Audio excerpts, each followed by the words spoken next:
I never didn't believe in Bigfoot. I never believed in it, I didn't believe in it. I never gave it any thought. They kept wood knocking back and forth to each other, and it was in a pattern.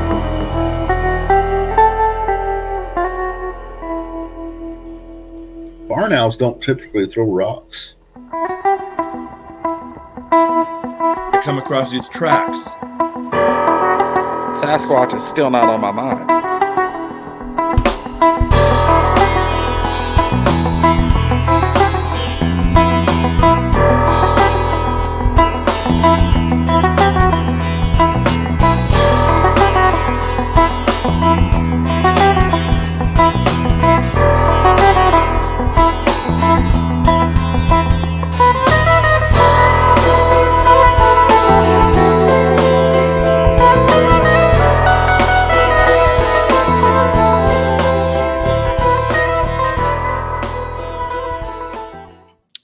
We are live with Chris and Alex from Paranormal Kicks Cancer, a paranormal group from, is it Florida and Tennessee or just Florida?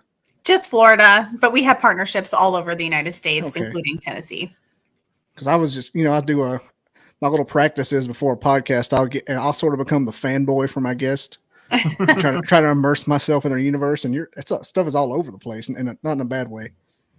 Even the I'm gonna show this real quick because it's just funny to me. You're one of the first paranormal groups that actually had the don't just run away from the Ouija board stuff, the custom planchette you sell. I was laughing about that. Yep. Yeah, those are real popular. But yeah, no, I mean, I just talk about that for a second. But Ouija boards are tools to us.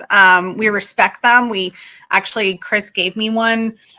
That's for Valentine's Day one year, a real beautiful one. So we're very respectful of them, but we use them as tools and we don't abuse them. They're, so, but I do know some people are scared of them, and I completely understand and respect that.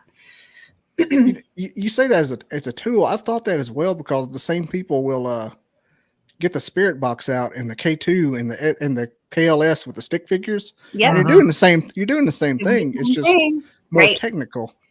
I'm thinking you have SLS is scarier than anything. As long as you know what you're doing with it and how to close it and open it properly, then it's just a tool. And the issue that people have is there's a lot of people that have no clue what they're doing, and that's why locations and other places will not allow you to use them. Right. Yeah, and I think there's also a big stigma, obviously in movies, Paranormal Activity, all those have flew off the board. Yeah. So, there's a stigma to them, but if you're respectful to them, just like with anything, it'll respect you back. Oh yeah. When I was talking to a lady the other night, talking about the scariest movies. Her scariest movie in theater experience was Blair Witch. And I remember watching that. It's one of my favorites. Yeah. But I told her, I said, man, when I saw Paranormal Activity in theater, I was with 1,000 people from my hometown, and I didn't want to be alone for days. Listen, I watched Paranormal Activity several times in the movie theater. I am a huge fangirl, aren't I? I love the Paranormal Activity. And it's scary. I mean, the first one is truly scary. My sister, she's going to hate that I say this. My sister, went inside of her hoodie and did it up, that last scene where she's coming up the stairs with the boom, boom, and she went inside her hoodie and hid. And I'll never forget that. She was just truly terrified. I don't think she ever forgave me. I believe it. I was going home through, I live in Huntsville, Alabama, and they have the standard historic ghost tours every city has now, especially with the Old South traditions and stuff like we have. And I ended up accidentally on the way home from Paranormal Activity, the wrong way on a one-way street, right in front of the most haunted place on the ghost tour. I'm like, how does this happen? I was cutting through yards. I had my Toyota Tacoma. I'm like, missing gears and stuff. I was so scared. Then we came back to my house at the time, and my wife was asleep, and my friend's there with me. And he's like, I'm going to go. I'm like, no, the hell you're not. Yeah, I got to have an adrenaline dump before you go anywhere. And the ice machine made ice, and I came apart. Nice. Oh, yep. We're huge horror movie people. I think probably me a little bit more than him, but but we just love it. So We go watch all of them. There was right around that time, The Strangers came out. Pillowcase Head. Ooh, that's a very scary movie. Very scary movie. I was sitting beside my friend's wife and that, and she was crying. Oh, Yeah. During that, what song did they play? Was it Johnny Cash and Merle Haggard? It was Mama Tried. Remember they had that record player going, it's really loud. Yeah, very scary. Shot that guy in the head with a shotgun. Yeah. Mhm. Yeah. Cool. And there's a lot of good ones coming out this year. We got the new Exorcist coming out this year. The brand new Insidious coming out this year, which I'm a huge Insidious fan. I think we have the new Nun, which is a part of the Conjuring universe, which Chris and I are huge fans of. And then also the new Five Nights at Freddy movie coming out, which looks awesome. I hope they do that well. But yeah, we just watched the Pope's Exorcist. Pope's Exorcist was awesome. Which was awesome. Really? With Russell Crowe. I really enjoyed that one. It was, I don't know what I was expecting, and it was really enjoyable. Like it was great. I've put my foot down and I won't watch the new Evil Dead Rise because I don't like over the top gore. She's a wuss. I love being scared. I just don't want to watch people be tortured. Did you like the original? I'm sorry? Did you like the original from The Cabin, Evil Dead? I've watched all of those, and I liked them to a point because I just don't like the overt goriness. But I've heard that this new one is like super over the top, and I just won't watch it. He wants to go watch it so bad. I don't know. I won't. It'd be worth it. I've been into some weird psychological thrillers lately. Like I watched that Knock in the Cabin. Yeah, we watched that. Mm-hmm. Yeah, that kind of movie worried me to death. Yep. It's a good one. he starts presenting evidence. Yeah. Just a few more minutes. I'm like, oh my god. Yep. And now when someone knocks at your door, you don't answer it. Yeah. You know. I never did anyway. I got the Ring camera. So do we. It's a lifesaver. An introvert's lapdog. I love it. Ring camera. I love it. So let me. I was going to ask you about this. Your Paranormal Kicks Cancer LLC. What's the story behind that? I knew it with the title. It had to be some kind of a crazy good backstory. Yeah, no, it's got an awesome backstory. Actually, PKC or Paranormal Kicks Cancer is over 12 years old, actually. Really? And it started out as just regular old investigators wanting to support other investigators that had cancer. And it was kind of like a real intimate thing, smaller thing, and they would put on these events. And it was more of like events to raise money, for just other investigators. And about 2 years after its inception, my fiance took it over, streamlined it, organized it, and then took it to a national level. He ended up partnering with the American Childhood Cancer Organization, as well as Base Camp out of Orlando, and started raising money for children with cancer. Before I met Chris had already donated several support dogs, service dogs to children in need. Raised, large checks for children in need. Kind of like a Second Wish program. Yeah. Mm-hmm. And then, sorry, go ahead. No, go ahead. And so that was, doing really well. Very sadly, Chris's father died of cancer about 5 years ago, 6 years ago now. That really propelled Chris to move this forward. And then Chris and I now have been together for almost 4 years. When I came into the picture, I have 17 years. I'm a marketing. That's what I do for my living. I do marketing professionally. Oh, that's cool. And so I took my marketing skills and said, hey, let's do this. And we took it from 1,800 followers to we're knocking on 5,000 followers. And we took it. That was very large. I was like, yeah, a lot of people. And we've taken it.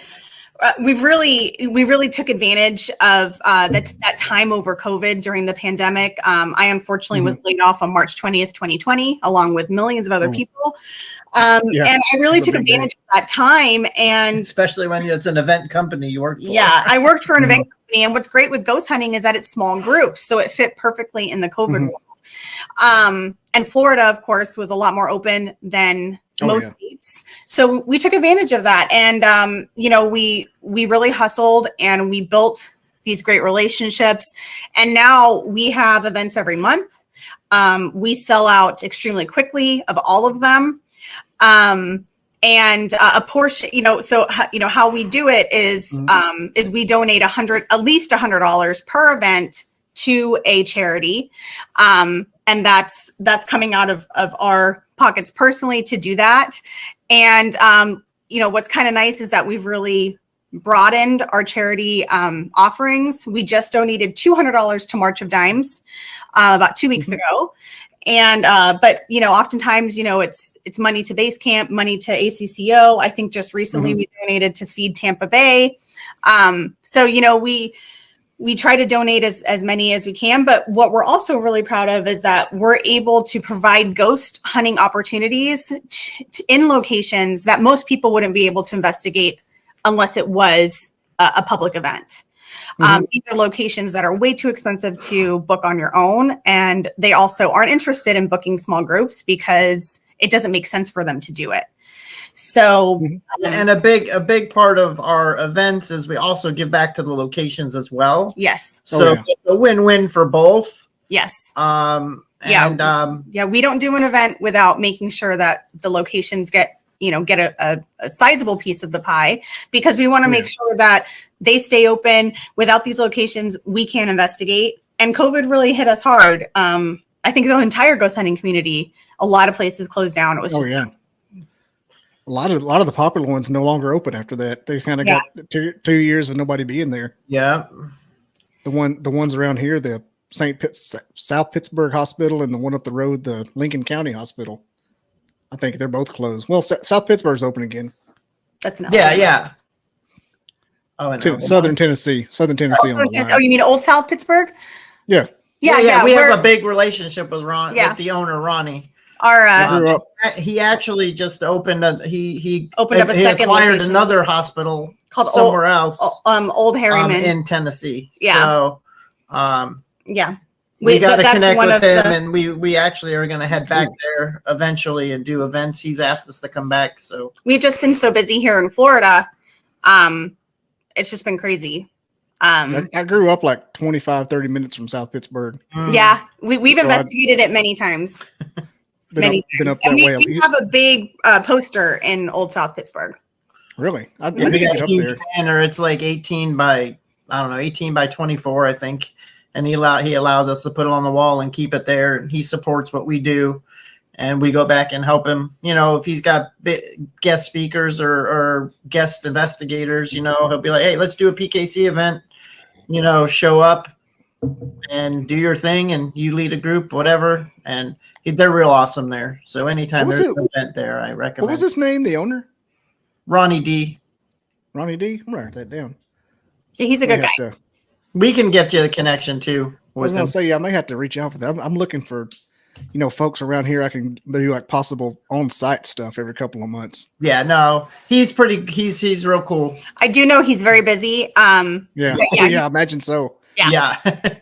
It's his hot time of year. Got investigations going on. So, but yeah, he's a great guy, and that would be a great location. And the Old Harriman Hospital, his other location, that one's been really busy as well. Let me find out where that is. Old Harriman sounds like Bigfoot. Yeah, it's like an hour and a half from Old South Pittsburgh. But we don't I'm know not sure what direction. But I remember him saying that. So Old Historic Harriman Hospital. Harriman. Not Harryman. I'm saying it incorrectly. Yeah. No. That's my Alabama. Harryman. Harryman. That's what they call Bigfoot in Alaska. Oh, I'm sure. Okay, so that's it's up toward Knoxville. I happened to just I reached out to you, just cold calling, obviously, not to reveal my secrets. It worked. It worked. I mean, I've met so many people. I mean, I've got friends that I would die for from that cold call. That's awesome. Yeah. Good for you. But one of them ran. You probably heard of it. The Scott County Jail in Huntsville, Tennessee. I've heard of it. Yes, we've never been Soul there. Sisters. But I know them, or we know them. I had her on last week, and I was like, "Good Lord, did we just become best friends?" Like her and like 4 or 5 other folks. I'm like, "My gosh." Yeah. Like, I'm gonna buy a van. We're gonna travel the world like Scooby Doo right now. Quit my job. But she owns that Scott County jail, historic. It's like a little castle. Yeah. It's like something off Game of Thrones. And it's right up. It looks like from where Harriman is, which is the same. It's like latitudinally right next to Knoxville. But Huntsville is just above it. Huntsville, Tennessee is just above it. Had to make a multi-point stop. Yeah, that's the best way to do it. Take a couple of days and you boom, boom, boom.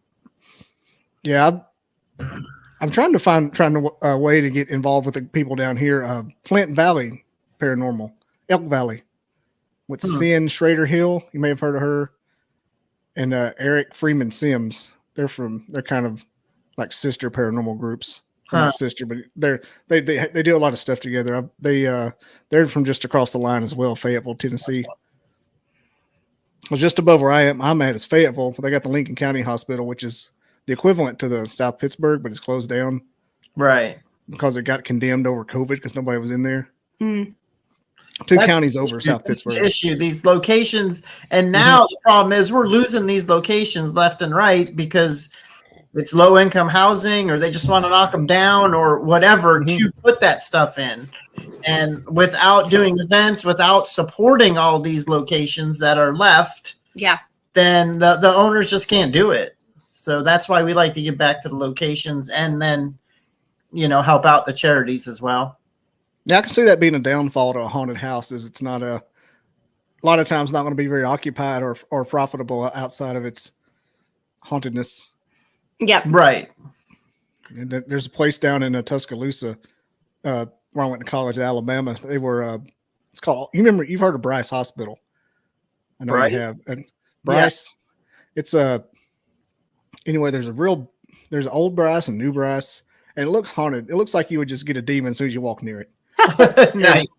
And kids would go out there and look at it. And one night we were out mud riding on these they got the natural gas fields and whatnot. And I ended up in front of that place like 3 a.m. You talk about freak out. But it's practically falling in, and it looks like the most amazing. I'm gonna find it right now. It looks like the most amazing like paranormal place in the world because it was an old insane asylum. Oh wow! Like it screams Waverly Hills. Wow! But it's falling in. Like I'll show you a picture. And you're gonna start foaming at the mouth. But it's it's even worse than I thought. Flying through the screen. That's all. Hey, you'll look it up. It's check this out. This place right here. Ooh. Yeah, that's spooky. That's spooky. Wait, I'm clicking the wrong thing. There's a lot of spookiness. That looks like Grave Encounters. Oh shit. Similar location in Grave. Yeah. It might be. We get a better picture. There we go. Very cool. That used to have the roof over it up at the top. Oh, whoa. But you see all the graffiti, and you go in. It gets wild. It's a giant hospital. Like if you do it from the air, you can tell it's just eat up. Right. It's really deteriorated on the inside. Yeah, it's pretty rough. Mm. Yeah, and that's the thing. They get so rough that then they condemn them, and then no one wants to put money into them. Right. So, and then of course there's liability. Ghost hunting them. You don't want anyone to get injured. So that's another thing. But my KC headlights on my brush guard hit that at 3 a.m. Oh man, that would give you nightmares. And I didn't know where I was. I was just out. We were out raising hell in college. Yeah, that'll give you nightmares. Very cool. I was like, "What are you freaking out about?" I said, "That's just old Bryce. What do you mean? What am I freaking out about?" It's the scariest place. Definitely not home. Place in this county. Even though I'd probably stay there a few nights myself, alone or not. But that's just me. There's something phallic on there. Look at there. 666. Very cool. Oh, next week I've got the PR guy for Waverly Hills on, so I'm kind of excited about that. Yeah, that's on our list. We've never gone. We just recently did. We would love to go, but we most recently did the Ohio State Reformatory. Ooh, Shawshank Prison, which was amazing. definitely. We got to do it with only 15 people, which was awesome. Until 3 a.m. And it is so huge, it swallows you up. It's just that's an amazing location. But yeah, Waverly is definitely on our list to do. Did you get anything while you were there? I always like to hear about the evidence. At the prison? Yeah, it was just. Oh, we got lots of shadow people. We had my name was called over my shoulder. Tons of battery drain, which was weird because that doesn't happen that much to me. And then we also heard footsteps in the like the main area with all the where they eat the cafeteria. Oh yeah, and we got a lot in the shower area too. Yeah, there was a lot. I think the most impressive part to me was the 5 stories of cells and how like you're just so dwarfed when you're in there and it's so dark. And it's just so like, that so much stuff went down because that was a scary place. You didn't want to be there. I mean, and the railings were like 3 foot high. It seemed like it's like easy to shove someone off the balcony. Yeah. Can imagine what happened. And then, the cells themselves were so small and, there's all these windows because it's not like the movie. So the movie itself, they created, they actually created a set. So, in the movie, they're facing each other, like the cells face each other. In the real Ohio State Reformatory, they don't. They face windows. So what they did was they used, a lot of it they used for the set and especially the outside, but they created a special set for the interior. So the real prisoners were facing windows. So in the summer, they just cooked in there because it was all steel. And then in the winter, they froze to death because in the summer, they would crack the windows open, like throw rocks at it to give them some relief. And in the winter, all the snow would come in. You didn't want to be there. And then what always stuck with me is that they showed us the shower. And the shower was just a pipe with holes in it. And you just walked under the shower under the pipes naked. And you had like your bar of soap. And you did that once a week. Excuse him and his foul. But so they only did that once a week. We were all thinking it, by the way. I'm sure. I know. I didn't go there, but he did. Anyway, it was a really amazing location, and I would love to go back again. Said bull queers take by force. That's all they know or understand. How easy? What do you got to do? Do you go in when you introduce yourself to a location? What's your standard operating procedure to not piss everything off all at once? You mean when we're talking to ghosts? Yeah. When you first bust, I talked to a few people. I always like to see what their initial strategy is. What I like to do is go in and I introduce myself. Hi, I'm Chris. I've never been here before. I'd like to hear your story. I've investigated a lot of places and this place seems cool. Can you, just show me that you're here? Chris is very good at this part. Like, he's a magnet. He's a magnet for spirit. I'm a magnet, but then again, I'm a blocker as well. So, when it depends on the day, but he's so open and he communicates so clearly and he's very entertaining. He's great to watch and I'm a little biased, of course, because I'm his fiance, but it's really great to watch him do it. But he's been doing it for 22 years. So 23 now. Maybe now. I don't even know. I lost count. But you must not be too bad at it. Yeah. You've been doing it long enough and you haven't got a hitchhiker or anything. Exactly. Well, that's the thing too. You always got to, you have to protect yourself. You always protect yourself going in and you make sure when you leave, even if it's as simple as saying you must stay here. You cannot go home with me. Right. But you have to do it every time. Some people laugh at you when you tell them that, but a few people that have laughed at me have had hitchhikers go home with them. And then I've had to go to their house and say, look, you need to go back where you came from. Yeah. I mean, that usually happens. It never happens at our events, but it's happened before. I'm saying just at a regular event, helping a family. Right. Or not an event, but a regular investigation. Right. Because we have 2, PKC and then Proof is my regular team that I've had from 2006. It's Paranormal Research Organization of Florida. I saw that. And we go in and we help we help families with their issues. And if we can kind of decide or figure out what the issue is, then we can get them whatever kind of branch we need to bring in to help them if we can't do it ourselves. That's cool. I've talked to a lot of folks most 100% of the paranormal groups usually do the in-home thing. Right. Yeah.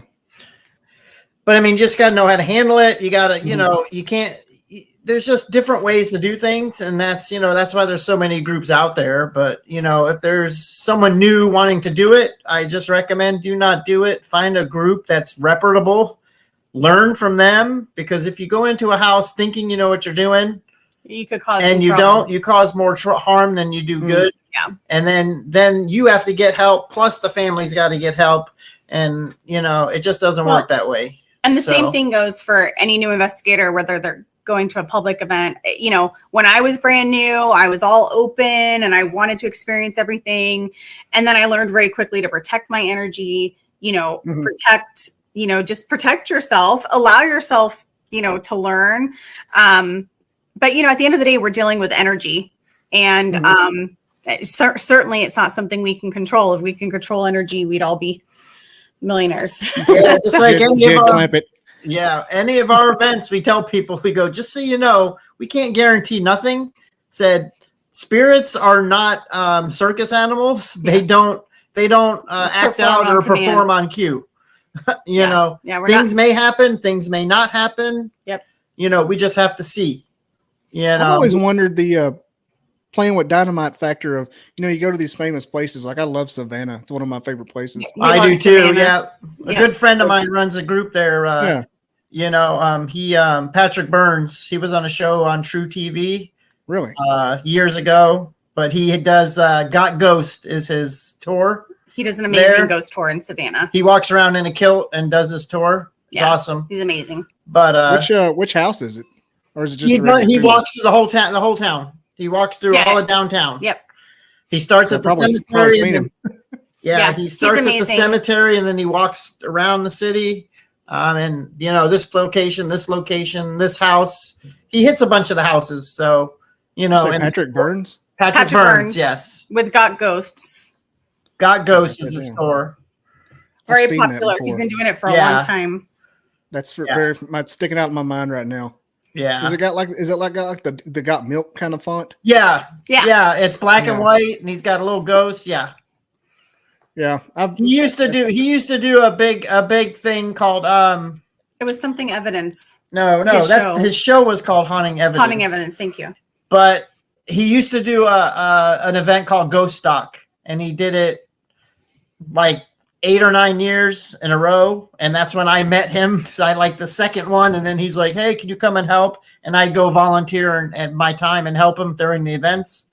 But he'd have cool guest speakers, the whole 9 yards. It was a cool gathering from people all over to just shoot ideas back and forth and stuff. It was really cool. I'm looking it up right now. Yeah, doing my usual Google foo while everybody talks. I've seen this store. Yeah, he's a good guy. Yeah. Sorry, we didn't mean to interrupt you. You were talking about Savannah. Well, yeah. Oh, no, you're cool. I got another contact. Awesome. We try to go once a year, and then we meet up with Patrick. We do his tour, and then we'll see another tour or whatever. Or we'll try to set something up like Moon River Brewery, or How far is your drive there from where you're at? About 7-8 hours. Georgia?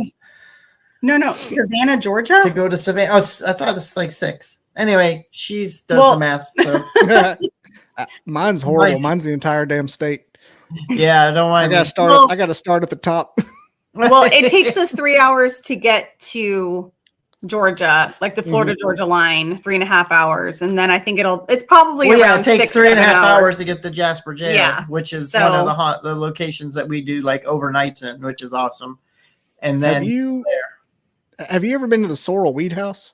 Yes, we went there. Yes, we were there last time we were there. It was great. We did their tour that night. Yeah, that's a fun one. That's the point I was getting at. It was kind of anecdotal, but like a tour like the Sorrel Weed House, there's a dozen or so in Savannah, and they give everybody a damn K2 meter that rent for $1.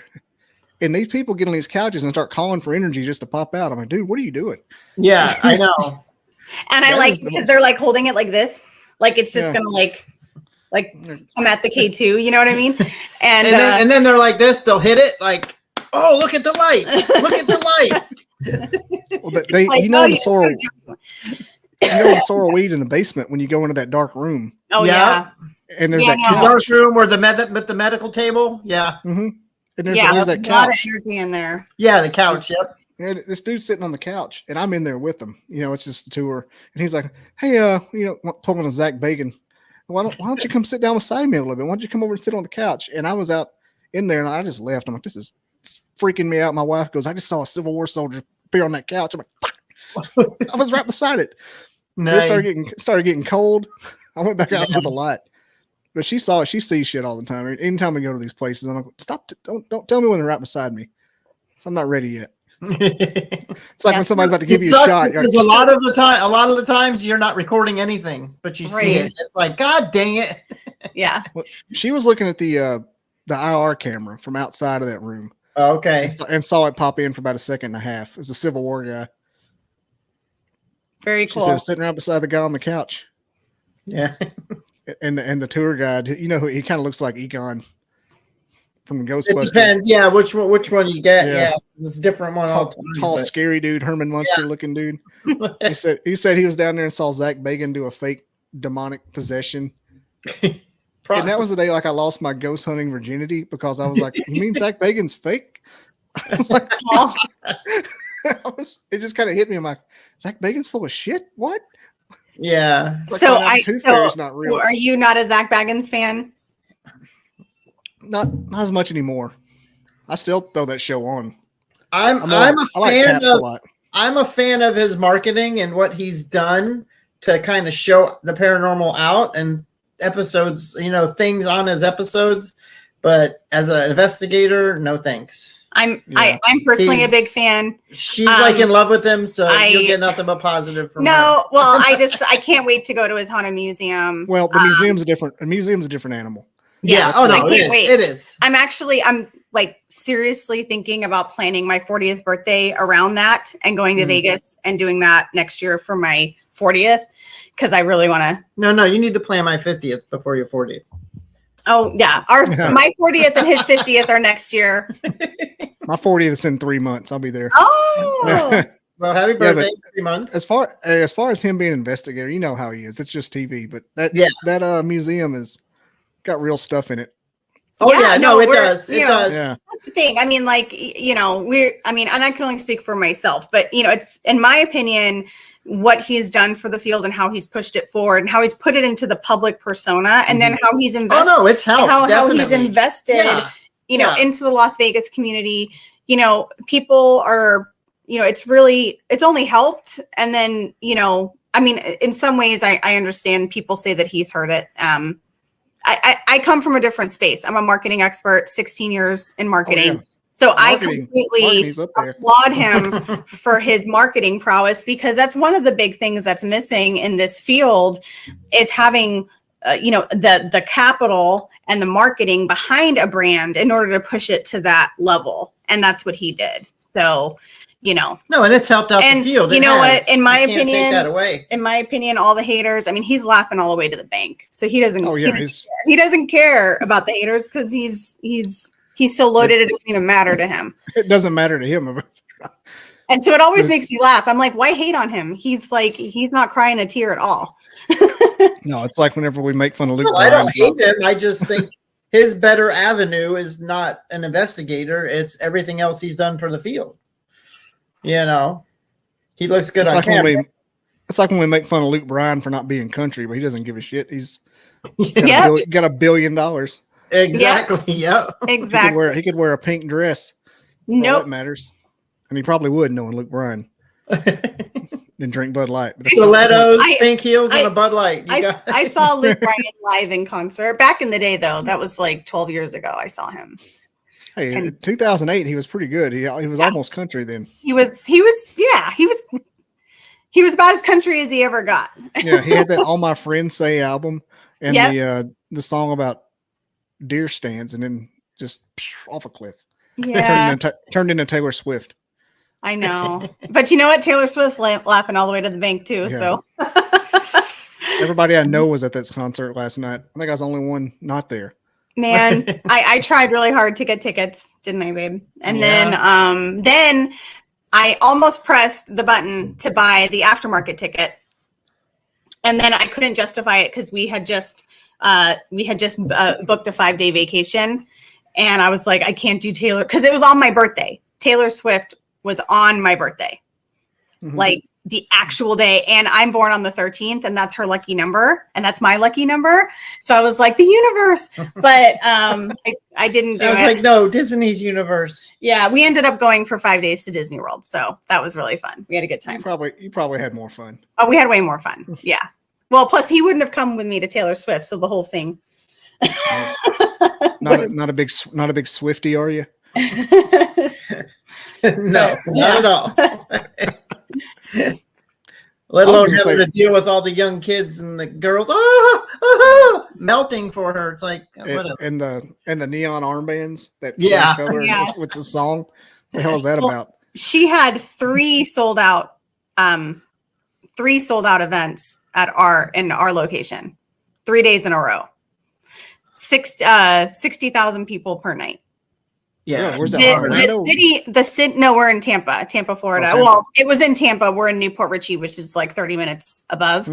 But the city of Tampa had to put out warnings about the amount of traffic, and they were like, "Don't go anywhere near Raymond James Stadium for the next 3 days if you don't have to." Like that's how big of a thing it was. Yeah, it was huge. Then the school district in Hillsborough County. The actual school district put out like a thing saying that nobody can call in sick the next day. We all know you're at the Taylor Swift concert. It was pretty wild. These people should just let them take off. What the hell? I know, right? I'm like, just let them live. Was it during the week? Well, one of them was Friday. No, excuse me. One of them was Thursday. The next one was Friday, and then the next one was Saturday. So 2 of them were during the school week. And the problem is that the one on Friday, the parking lot opened at 2. And you can't be like late or anything. There's 60,000 people going. So like, a lot of people were going to skip school or miss half the school day to get there just to park and get in. It was crazy because the concert, I think, started at 6:30 or 7 or something. So anyway, that's wild. I know way too much about this. that's kind of some inside baseball. We have gone on a tangent. I didn't realize the Tampa infrastructure wasn't made for Taylor Swift. The Tampa infrastructure is not made for anything. Okay, anything big. The amount of our traffic is out of control. It took it's just crazy here. It's not built for lots of traffic, and we have tons of traffic. So I work from home now, so I don't get to mess with that. And he works about a mile away from, or he lives a mile away from where he works, but. Speaking of for Tom Brady. Well, yeah, Tom Brady loves it. I know. Don't talk about it because we're like bummed out.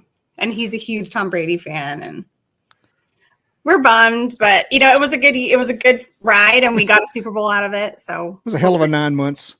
Yeah, I know, right? The last season was kind of tough, but watching us win that Super Bowl was really, really amazing, especially at home. That was awesome. And you can't go forever. Cool. He needs to be there with his kids. So, I totally understand it. That was pretty cool how the Super Bowl was like a home game. Yeah. It was awesome. Yeah. You can't ask for better than that. You can't write that. And I think looking back, because hindsight's 2020, he should have retired then. He should have had his last game be a Super Bowl at home.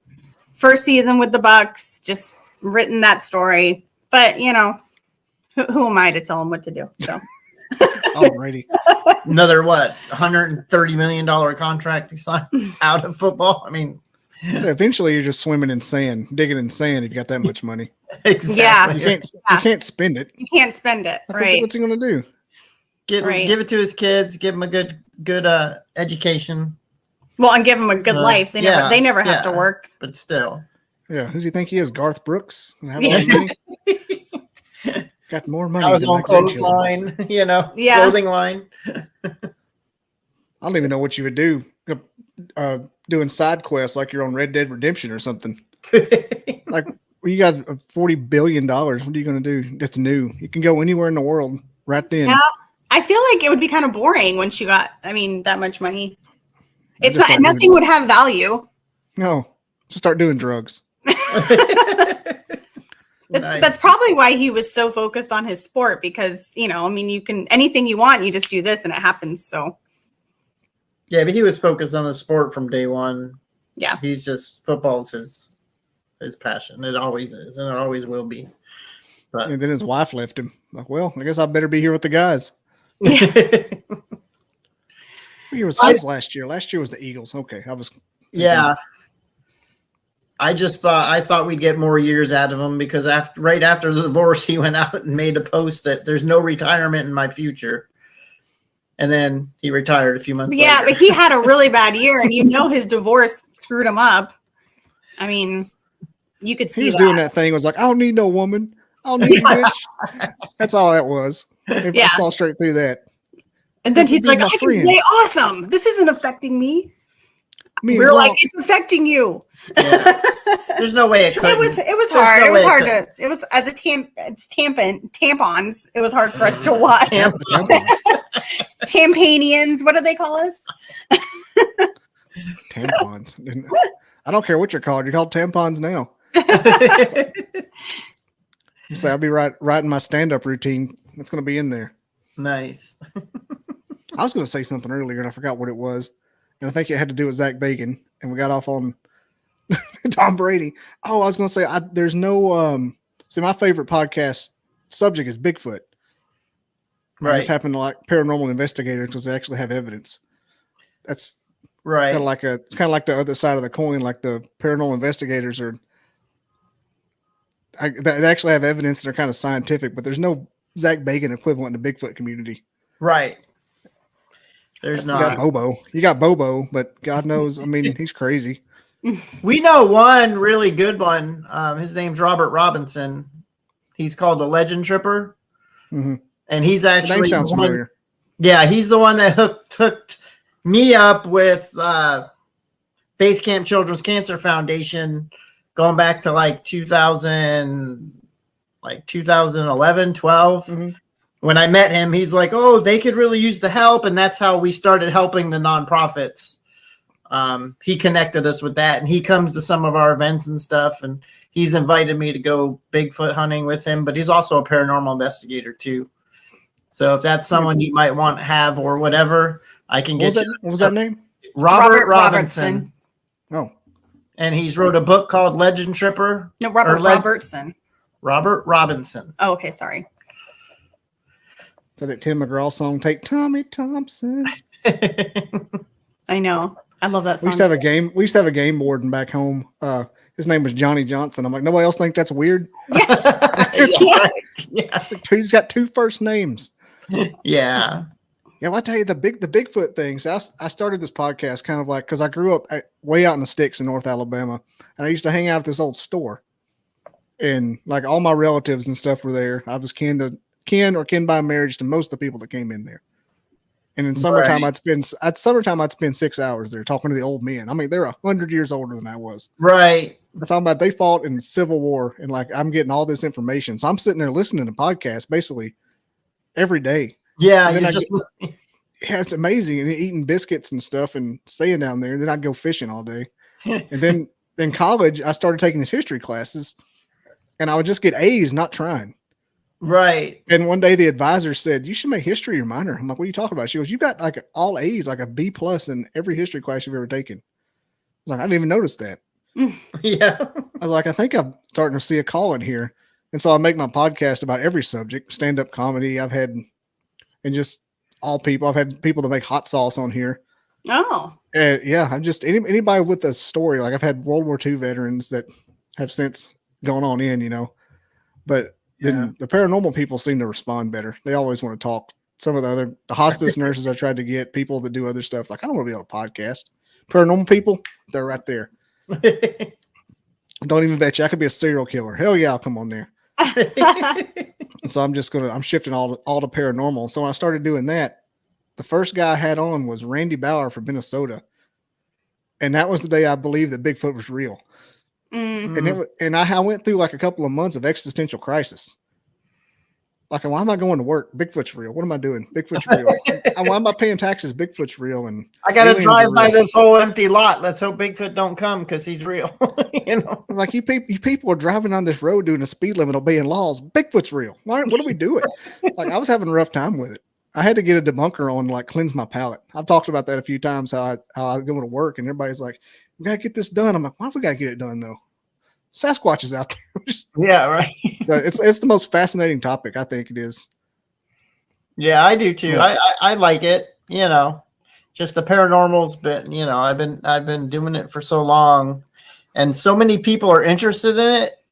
Like when we do our events, like every time we get people that've never done it before, and to be able to put different tools into their hands and let them see, and then show them evidence of what we've come across. It's just The amazing. tools and evidence are the best part of the ghost hunting field. Yeah. There's actual stuff. I think what's really cool is, of course, I look at it with my marketing brain and I look at the demographics. And I think I'll admit, like when I first started, I had a certain idea of like who ghost hunters were and what they did and where they came from. And as we continued on with our events, the demographics continue to shock me. First of all, our events are a lot of the times 50% single female. And whether now they could be married, but they come as a singular unit because a lot of times their husbands they say they don't want to come. You're crazy. But what are you doing? They're nervous. So the girls do it. I mean, it's I amazing. think the husbands are just afraid to go. That's what I think. It's amazing. And then the other part that kind of surprises me is the executive and C-suite level that come. We're talking highly, highly educated individuals making, 6 figures and up. These are people that, have, very high profile jobs. I mean, we're talking managers of banks. We're talking attorneys. We're talking huge CEOs of multi-million-dollar companies. And they're like, let's ghost hunt. It's really cool to see. And, so it's not just the 20-year-old kid that watched Ghost Adventures one time. But of course we get those too, and those are we love them. But the mix of people is really fascinating, and I think it's just something that's not talked about, and that's why I applaud the Zach Baggins of the world, which I know some people hate, but it's because it's made it okay to talk about. What I mean? Hey, I went to his thing in Vegas. Hey, did you see Ghost Hunters? Did you watch Taps? Ghost Adventures, Well, I was saying just other ones. Yeah, did you watch Ghost Hunters, Adventures? Like, I think it's so important that people just talk about it because now it's not just a weird thing that people do. Yeah, Ghost Hunters. When Ghost Hunters came on the scene, that's what really opened up the paranormal field. People to go, oh, it's okay to talk about it, not get shunned to go, did you see a ghost? I seen this happen. And then all the other shows jumped on board because Ghost Hunters was way before Ghost Adventures. And I physically talked to Jason and Grant myself about it. And they're like, our best season was season 1 and 2. And they're like, I'm like, why? And they said, because that's all their real live evidence they caught before they became a TV show that they brought with them. And then after that, it was a little bit more scripted. all the editors going, what can we do to make this episode better? You know what I mean? And I think we can all admit that happens. Well, no, it's entertainment purpose only. It's entertainment. Exactly. It's entertainment. And, as somebody who works in marketing, you have to make things happen sometimes. I couldn't imagine having to make something eye-catching out of what actually goes on at most ghost hunts. Exactly. Right. Yep. You're probably, I try to tell people, because there are people who come ghost hunting and I don't know what they're expecting, but I kind of have to tell them, it can be kind of boring. You know what I mean? Like you're doing a lot of waiting around. Yeah. And then they were even like, Grant had said to me, because I'm like, well, how long does it take to do an episode? I was green. This was going back 15, 20 years or 15, 16 years ago. And he's like, well, we're there 3 days.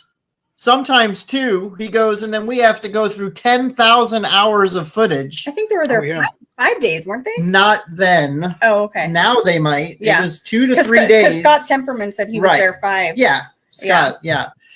But this is going back years. He's like, they go through 10,000 hours to put in a 45-minute show.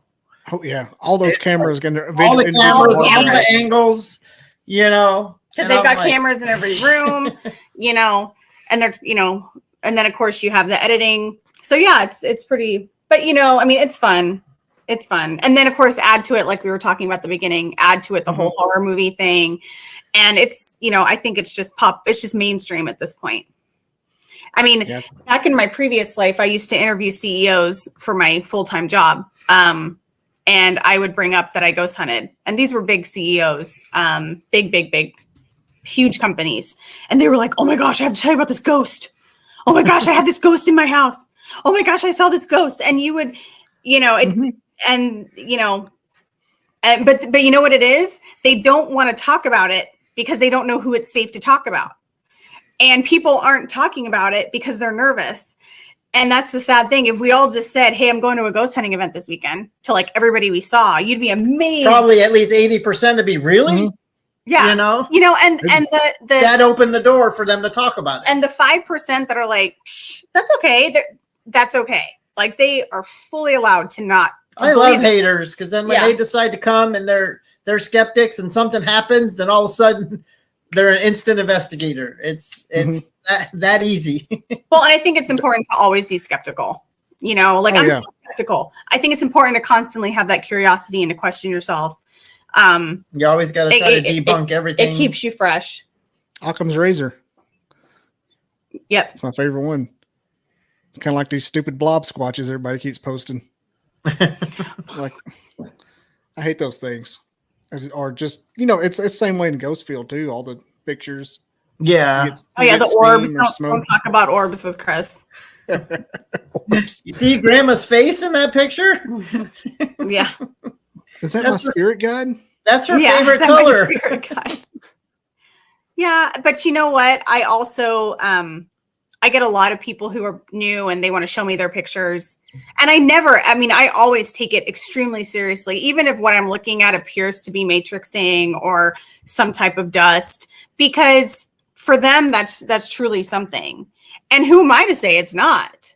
I'm not a forensic scientist. I can't go into pictures and debunk something. I'm just making an educated guess myself. So I think it's important to be delicate because, you know, unless you have like photographic scientists with you. No, you always just say, look, in my opinion, doing this so long, this is what I think it is. But without me being there and being in them conditions and seeing the conditions, I can't tell you what it was. Right. You know, can I say it's a ghost? No, I can't. I can't. Right. But yes, something did happen. Now we have to go back and research it and try to do it again. If we can duplicate it, that's awesome. You know, and say, this is why. And the mind wants to see. You know what I mean? Yeah. The mind wants to see it. Everything. And that's such a powerful thing. And honestly, I use that all the time to my advantage in the marketing and advertising world, because the mind is so powerful in that regard. And that's okay. I mean, the mind wants to see it. It's there. It's in the dark. You're at a ghost hunting event, you know? So I think it's important to take the moments, because we've experienced those real moments. I've experienced moments that I can't explain. Things that have to this day, like, I'm like, I can't believe that happened, or I can't believe I saw that, or I can't believe I felt that. Right. But, and then that's kind of the real excitement. But those moments are so few and far between. And then a lot of times, you know, sure, are we experiencing tricks of the mind sometimes? Absolutely. Lights flash. You know, you might see something out of the corner of your eye. Was it your glasses that have moved? Yeah. Just recently, we went on the SS Victory. It's a Navy ship here, docked in Tampa. And we got to do an investigation. And there was about 13 to 18 people all in the kitchen, and they were talking about spoons and trying to talk to the cooks. And we caught on film a spoon lifting up and flying off the wall, and the one behind it starts swinging. Can't explain that. Caught it on film. One of the investigators just happened to have their camera at that angle. And right after that, Alex's dad happened to be there. Alex's dad and huge mom, skeptic. huge skeptic. My dad is a non-believer. Comes running over to me. How did Josh do that? That was awesome how he made that happen. And we're like, look, Nobody made no that one happen. made that happen. We all walked on, we all got Walked on on the the boat ship at the together. same time. No one had time to stage anything. Yeah. That was real. No, he had to. I'm like, no one got on the ship and staged that. Yeah, that was wild. That was So that's what I like when you're a skeptic and then something happens in front of you. It's like, yeah. Did he have like a change of heart, like right in front of you when you realized? No. no, not him. My dad is a staunch British man. He's almost 70 years old. My dad's not going to change his ways. But He was just like, yeah, okay. But I mean, But everyone else there was like, But I have oh to my say, God. he's a believer of Greys. Have you heard of the Greys, the aliens? Oh yeah. Yeah, my dad is a firm believer of Greys. Like, he believes that they exist among us. Also, I think the first book he ever read was the book about the people that lived in the carpet. I think it was Stephen King. They had a whole universe in the rug. I can't think of the name. And I've had like a main Stephen King historian on too. I can't think of it. But so he's into kind of that. I don't know. I think he's sleeping on me because I think he wants to believe because he's into all that other stuff. Yeah, I want to be like, Dad, if you believe in aliens, then you should probably believe in ghosts. If you can walk the dog on little grays, ghosts aren't that far off. Yeah. Yep. I mean, there's actual I'd say scientific evidence of ghosts. Yeah. Yeah. At And least I'm like, do you believe in parallel universes? So anyway. It was just neat how it that was just happened. neat. And we've never been on that ship ever. And they really don't allow investigator or, There's not a lot of groups investigating. there. A big part of it is that there's no air conditioning and it's all steel. So and of course we're in Florida. So there's a huge part of the year that people would just cook to death in there. So there's only a very small window that you can investigate. And then actually the night that we did it, it was 30 degrees, which is super cold here in Florida. Which made it like 10 degrees on the ship. Yes. And of course you're in a steel ship. And then on top of it, we were literally on the water. And so the air coming off the water was ice. And we were just like it was so cold, wasn't it? That's the coldest day in Florida history. It was the coldest steel day. ship. It was 100% the coldest day of that year. And we were on a steel ship. This year.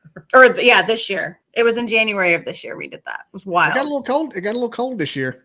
Yeah. Yeah. Like had 1 some- degrees here for like a week and a half. Yeah. But to get that kind of evidence and you've never been there before goes to show you they actually have I call it the body box because they have a fridge in there that literally this specific ship went down and picked up. I think it was like 300 bodies from a war, or is it a war or something that had happened. So it had to have been a war. And they stored the bodies in the cooler. Mm-hmm. That so we call it the body box, and brought them back to wherever they were going. And it was just like, there's got to be something on this shit. And just walking the ship, I had to walk it before everyone got there. I mean, we all got there and we were all in the lobby, but I got to walk with the person that say where we can go and what we can't and where we can't go. Yeah. Mm-hmm. Just walking it initially, I'm like, there's something here. And then to get that plus other stuff that we got, we've gotten same thing, whispers in people's ears, like directional, which is really cool to have it. Someone else heard it. No one else heard it, but they're turning around. Did you hear that? And they're like, hear what? You're freaking nuts. They also do a haunted house every year on that ship, like an actual boo, scary, actors jumping out.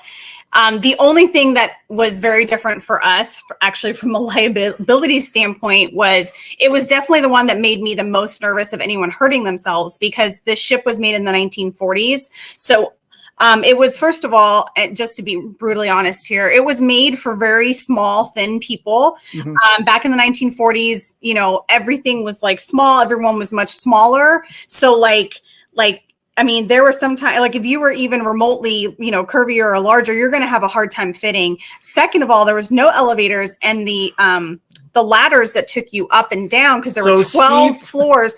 They were just straight up. So not Wow. only did there was 12, we had 12 different decks because it went under the water. We had this conversation. There was 12 decks. There was 9. Anyway, there's a bunch of them. But then you have that second part, that smaller part that goes up. Finish the story. There's 12. We can research that. Anyone can, just to make sure. Go ahead. There's 12. So, anyway. Don't mind our dynamic. We've been told that we have. Go ahead. No. Jerry. I That's how know. Oprah got It's actually popular. our thing. Like, we've been together 4 years. I think that if we stopped bickering, when we wouldn't work anymore. That's how you know it's not. But anyway, yeah, I know it definitely took some cardio. I required everybody to have closed-toed shoes on. Of And course, the it was steps were freezing. so narrow and steep. And then And also, then the bulkheads. Every time you walked through a doorway, you had to lift your foot and step over it. oh yeah, that scared me to death. So many people were stubbing their toes. I almost was like, falling. watch where you're going, like step over everything. So yeah, and I mean that one I had to do additional liability practices. I made sure everybody had something in their hands that was like, this is at your own risk. And then of course everybody signs a waiver at our events as well. But you know, that was the one that made me freak out a little. Because it required so much. It required physical. It required, you know, I mean, how did I say delicately?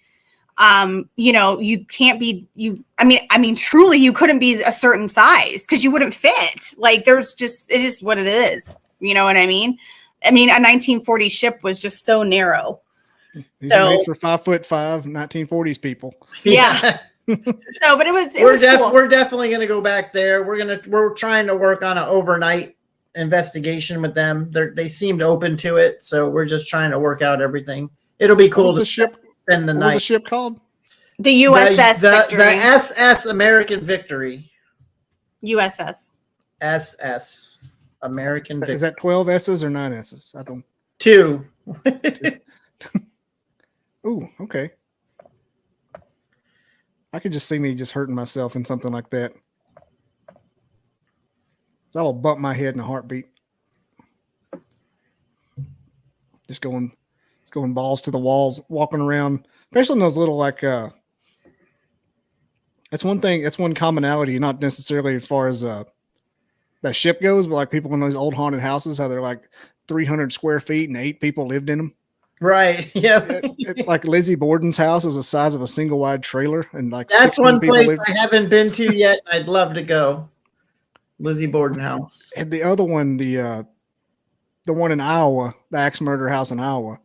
Yeah, we've heard of the Basilica Axe Murder House. Yeah, we haven't. And it was, and that's Lizzie Borden. Everybody says that house is small, and everybody says the one in Iowa is small. But like there was like 15 people in these places.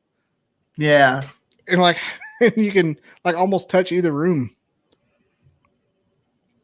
It's like one of the commonalities you always hear from these old, like not necessarily Amityville because it's a big old place. Yeah, and the cool thing about the SS American Victory is it's actually the only naval vessel that still can be active if they call it into duty. They keep it up to date so they can undo the ropes and head on out. Yep. Yeah, it's ready to fully functional Navy ship. Yep. Oh. The only one in the world that's still fully functional. Well, the only one of that class. That class. Of that class and that age that's fully functional. Yeah. It's really really a treasure. Like that Battleship movie where they got them old guys. Yeah. Like all of a sudden, oh, you need the ship? No problem. Let's go, guys. And I would like to admit that I was wrong. This is a very rare thing. Chris was right. It's 9 decks. I thought it was 12, but I guess I thought it's 9 decks. 9 decks, and it's SS. It's the SS Victory. Thank you. Okay, continue. This show is over. She rips her mic off and walks off. Listen, the reason why we work, I can admit when I'm wrong. And so can I. You guys are a bunch of losers. It felt like 12 decks. How about that? I wasn't kidding about our dynamic. We did a ghost tour, and this couple said how much they loved the tour. They stayed with us 20 minutes after the tour was over, talked to us, everything. The next day, we had this 2-page letter sent to Alex saying how they felt uncomfortable because of our dynamic. Yeah, they knew us for 1 hour. I'm like, what It made the me heck? laugh. They were like, we had a wonderful time on the tour. And I still laugh about that. So they gave you a good review, then talked about you behind your back. It was funny. Hey, you know what? You can't Make everyone happy no matter what you do. And what people think of you is none of our business. So Yeah, it's We their just keep problem. moving Is what I always forward. say. It's your problem, buddy. Yeah, we keep moving forward. We know we can sleep well at night knowing what we do. If you can, I'm sorry. I just yep. What kind of snowflake goes on a ghost hunt and gets sensitive? I know. Oh yeah, right? they were very sensitive. You're on a ghost Yeah. hunt. What do you want? And it was a 1 hour ghost hunt. It wasn't like they had hours and hours to. It was a walking ghost tour, is what it was. Excuse me, a 1 hour ghost tour. 1 hour walking ghost can't tour remember that we did downtown Zephyr Hills because they asked us to set. We did the research and we set up a historical haunted walking tour for downtown Zephyr Hills. And now they call us every time, which is in Florida, but they call us every time to for their big events and stuff like that. And then if anyone, they'll call us and say, hey, we got 7 people that want to do a tour, and then we'll go do it. And they were happy with the tour. They loved the last story. We even gave them a coaster with Zephyr Hills on it. They were like, thank you so much. You know, like everything handmade, just a little gift for them. We had a great time. And then the next day, Alex is like reading us for a week, like what they left. It's like, whatever. Yeah, it's all right. But anyway, you know. You cannot please everybody. Karen's going to Karen. Yeah. Yep. City folk going to city folk, and Karen's going to Karen. Yeah. That's what But so we do that too. We do walking ghost tours along with our regular events. And then like the walking ghost tours, we'll pick a location in the area and say, look, you know, if you let us use that location, we'll give you portions of it to help you with whatever. So, you know, a lot of them are, you know, they're historical landmarks and stuff like that. So they need to keep going. And the whole thing is to give back to these locations and to get keep back them to our open, community. to give back to the community as well. And it all just works hand in hand. So, oh yeah, it looks like a really cool organization. Like I was going back through my notes I'd made when we first started talking. I'm like, what do I have on these? Like, okay, that is pretty cool. We've had some really awesome events recently, and we were just in Scott Temperman's movie. Yep. I mean, we were we were featured, and we are in a horror movie officially. Both Really? Chris and I, and we are now on IMDb. Oh man, that's one of my dreams. Oh, yeah, no, the whole bucket list got checked. Listen, I'll be honest. I'm on there, but I'm like 6 seconds of the movie, and that's where you see me. But I had a speaking. I'm still there. That's all that matters. but I had a speaking part, and what movie was that? It's called Part 2: Cruel Summer. Cruel Summer Part 2. Yeah.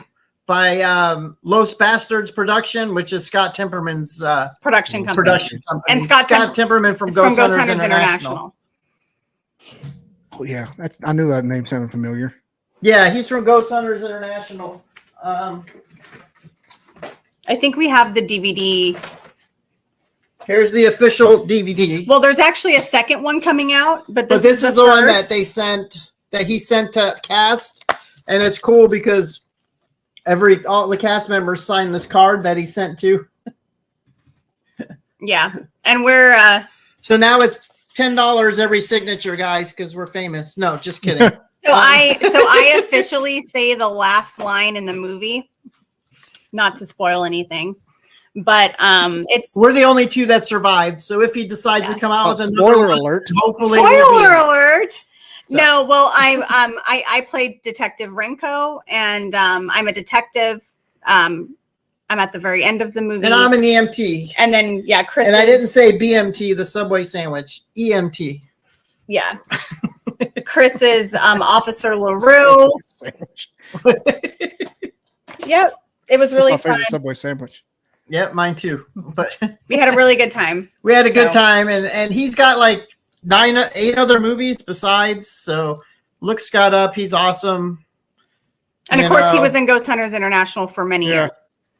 Well, say when you said that name, I was like, how do I know him?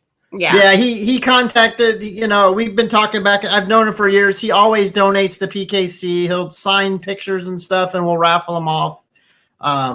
Yeah, he's a great guy. So we've been back and forth. And he's just like, hey, I like that location you just did PKC in, because every September is Childhood Cancer Awareness Month. And we do a huge event, and then all the proceeds that come in after we pay the location and stuff goes to a family that, like the last one we did was, it went to, his name was Gage. He was a 7-year-old with cancer.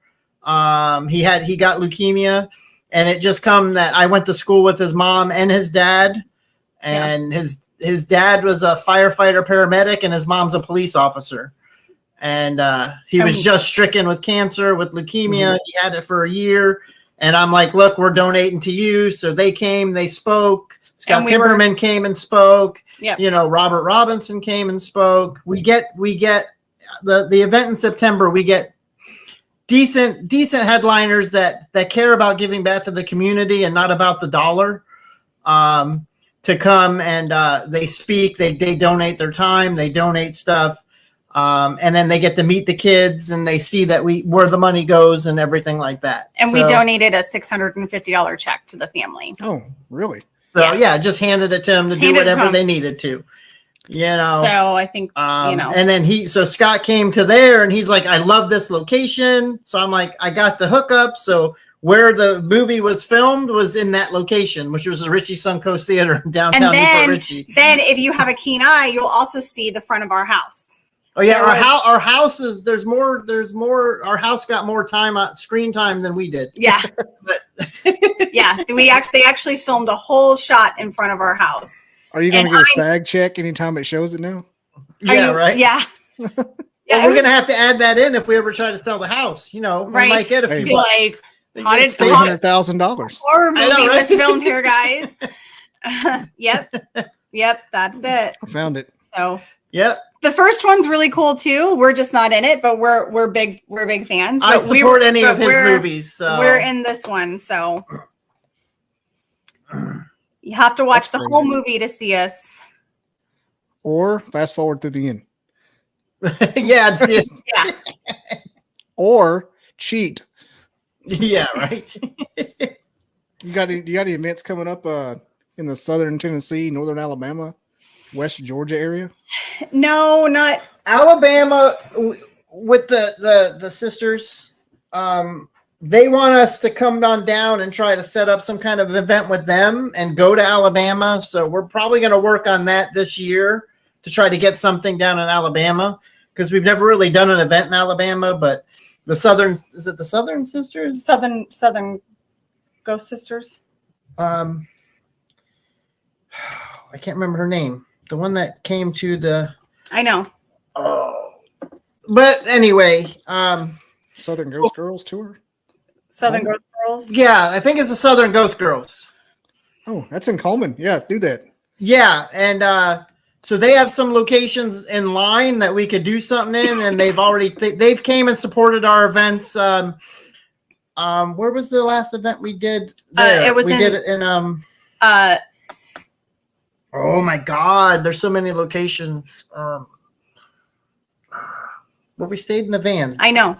The van. That was during the pandemic. During the pandemic. So during the pandemic, nobody was renting vehicles. So we were able to get a full converted van and rent it for $25 a day. Ooh. So we did a lot of traveling during the pandemic. And we're like, you know what? Because we slept set in the it up van and instead of a hotel. We had our whole bed and everything, and we slept in the van. I mean, Mercedes. It made we had you had the membership to Planet Fitness. So we'd pull into Planet Fitness anytime, take showers, work out a little, get back in the van, and keep going. Get a protein bar. Yeah. Yep. And that was a really fun time. But of course, now you can't rent those things at all. You can't even find them because everybody bought the converted vans. So we were very lucky. We did that several times. What the heck is the name of the building? I love it's that place. It's not Octagon Hall, but no, it's not Octagon Hall, but it's near Octagon Hall. Because Octagon Hall, Night Stalkers got us the investigation for Octagon Hall with Bear. What in the heck is the location? It's gonna bother me. Can you look on the PKC page and find it? But anyway, the location was awesome. We met the girls there, and they're like, we'd like to do some stuff with you. And we've just been so busy to be able to do it. So we're going to hit them back up, and we're going to try to get something together to go there, spend some time up there, see them again. Because, you know, how we like to do it, if you're going to support us, we're going to come and support you however we can. If there's anything we can do, you know, even for you now, anything we could do, you know, just hit us up. We got connections all over, so that will help. You know, we're firm believers of one hand washes the other, you know. Yeah. So, you know, high tide rises all ships. Yep. you know, in tide raises all boats. paranormal field, it helps for everyone to be on the same page. It's not who you can step on to where you can go. It's who can you bring with you to get there. You know, I hate the whole I'm better than you stuff. It drives me crazy. Are the experts? I love the experts. Oh, yeah. I'm an expert in the field. Okay. How long you been investigating? 3 years? Okay. I've been doing it 26, but you're an expert? Okay. Like, easy there, Peter Venkman. Calm down. You know, I mean, but we can learn from people that just started as much as you can learn from someone that's been in it for years. You know, it just, there's no wrong way to investigate. You know, in my opinion, it's just you got to be safe when you're doing it. Mm-hmm. You know, if you get a hold of somebody that lives in an actual haunted house, knows more than somebody with a K2. Like, that's not how they work at all. Exactly right. And I mean, you know, like I said, you know, one of the things, and sometimes people like disagree with me, but the equipment that we have now, the SLS, the K2s, the millimeters, we've been using them for 20, 30 years, and the field hasn't really moved forward much. So it's time, and what I like about it is to step outside the box and try to make new things, see different wavelengths, you know, Rosemont. For Rosemont. Sorry. Yeah, the Rosemont. It just came into my brain. Yeah. The Rosemont is where we had the PKC event. When we met up with them, we did it 2 years in a row at the Rosemont. But it's time to step outside the box, and that's like Ghost Asylum. Everyone laughs at the stuff that they come up with in the shows. Mm-hmm. But to me, I love that because it's time to step outside that box and try to make new devices to see and help move the field forward. Yeah, use the technology that we have. I love the devices we have. Don't get me wrong. I mean, I have $26,000 worth of equipment. You know, I keep buying everything I see. You know, I probably have a museum of equipment. When we go, people are like, "Oh my God!" They get their K2, which everyone usually gives. They get we give them a K2, we give them a laser grid pen, you know, flashlight, and a flashlight, and we're like, "There you go." But in turn, I have 2 cases. If you want to use an Ovilus, I got an Ovilus. If you want to use a FLIR camera, I got a FLIR camera, and we hand it to all of our. If you want to use the SLS camera, we hand it to them and let them use the stuff. Yeah.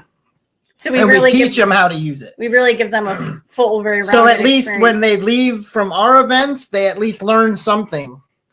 You know, instead of just get the experience and go, "I didn't see nothing. What a joke," or whatever. It's like, look, if you're really into the shows and you want to see, we'll school you on one piece of equipment. I'll spend 20, 30 minutes with you, you know, with a group or whatever, and teach you how to use it. So, you know, and my thing is, the more you know about the equipment, the more evidence you can get, and vice versa.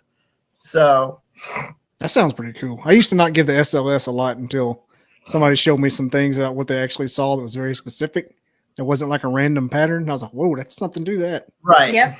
Oh yeah. We've seen some really cool stuff. You know, I'm working on setting up stations at all of our events where there's a piece of equipment that everyone seems to like, but they've never used. So everyone can get a chance to see it work. You know what I mean? Mm-hmm. So then it's like, hey, you know, you at least got to enjoy this piece of equipment that you may never purchase in your lifetime because you know it's $300, $400, $500 some of the stuff. Yeah, and it's not like you can't afford it, but it's like, am I really going to invest that kind of money into something I'm doing for once? You know, kind of thing. There's a cost factor into handing every single person an SLS camera. It's just I say so. You know, That's but we like we military equipment. invest, and we make sure that everybody has equipment in their hands, and it really gives them a very full, very rounded experience. So you mean to tell me you don't have $30,000 to hand out SLS cameras, to everybody? Exactly. Yeah, Right. be like, here, everybody, like Oprah, you get an SLS camera, you get an SLS Like camera. you're the Department of Defense over here. Yeah, right. That's cool. All right, y'all. I think we're gonna wrap up because this conversation is amazing, and I don't want it to end on a dry note. And I know it's about 2 hours later there where you are, so Yeah, we're at 10:17 here, local time. middle of the night, Yeah. dead of night.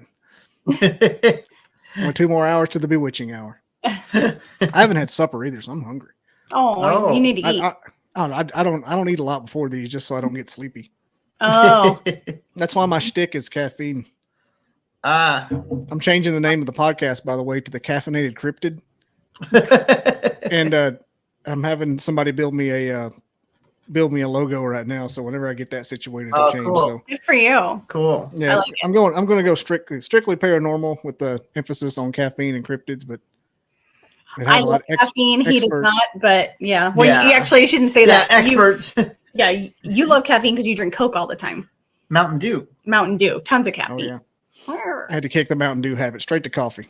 I always drink I put 3 scoops worth in 1 cup. Oh man. For each one of these. I wonder why my blood pressure shoots up, my face gets red during these things. And I get excited. I get talkative. Like, dude, did you just do blow before this coffee? A little bit, yes. Nice. Well, all right, Alex and Chris, thanks for being on. This is the let me go back here. You are at that website's not the same. Paranormal Kicks Cancer LLC on Facebook, and it'll be in the description. So Yeah. really not even a big deal. Anything else you want to plug website wise? I mean, we have a website called flghosts.com, Yeah. but honestly, all of our events are updated on the Facebook page. That's definitely where you're going to get all of our information real time. That's where I announce all of our events. And, if you want more information or background, go to the website. But if you want to learn about our events and how to participate in them, you need to be on our Facebook page. All right. I was about to say paranormalkickscancer.com, but that's FL Ghost. Not the same. Yeah, FL Ghost, GHOSTS. Yeah. .com. And on there's also links to like our proof page, our regular team page, and there's different links to different aspects of what we do, which is cool. Yep, there you go. There it is. It's all there. It's Lots all of Yeah. EVPs. The watch the last videos and Secret stuff. event is kind of old. That's the thing. I can't update it quick enough because that's not what I do. And that's our merchandise that we do have, but we have no payment button yet. For some reason, they can't link it till we get the whole business thing set up and done. We had an issue with the business accounts through the bank, and we have to. It's just a hassle. And every time we put a button, it changes and changes. So we just don't have a button there. But they can contact us for anything on there. All righty. There it is.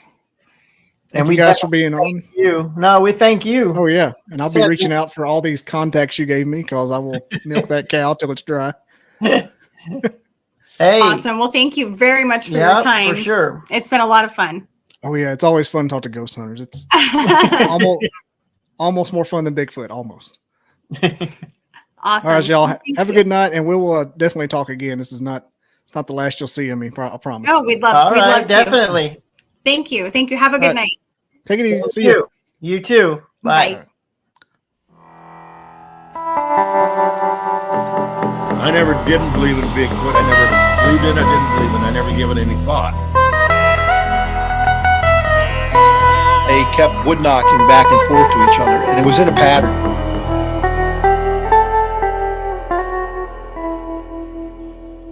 Barn owls don't typically throw rocks.